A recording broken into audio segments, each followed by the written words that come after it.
А перед началом этого ролика небольшая просьба к нашим зрителям подписаться на канал, поставить лайк. Ваша поддержка очень сильно помогает каналу развиваться и дает нам мотивацию каждый день выпускать ролики для вас с ответами на посягательство на нашу историю.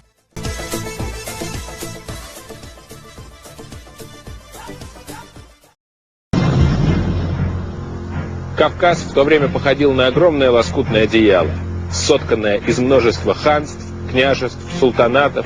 Был даже пашалык во главе с анапским пашой. Если с этими микрогосударствами русские научились кое-как управляться, то Чечня всегда оставалась для них неуязвимой. Она не была феодальной вотчиной. Она была вольным обществом. Вольным.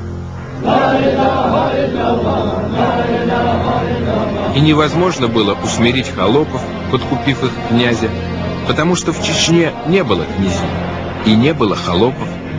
И нельзя было увенчать пирамиду власти своим ставленникам, убив прежнего хана, потому что в Чечне не было хана и не было пирамиды власти. Чечня с ее родовым строем, словно примитивный механизм, имела единственный рычаг управления — совет старейшин. Этим бы рычагом, да еще уметь бы манипулировать. Ермоловские генералы было взялись и тут же свернули его в бараний рог.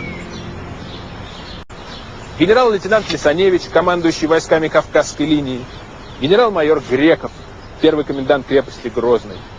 Летом 1825-го здесь, в селении Герзель-Аул, оба генерала были убиты во время встречи с советом старейшин. Их зарезал кинжалом чеченский мулла. Он не пожелал выслушивать, как два чужестранца в лицо называют почтенных старцев изменниками, сволочью и зверьем. В той встрече принимало участие 318 человек. Живым из Герзель-Аула не вышел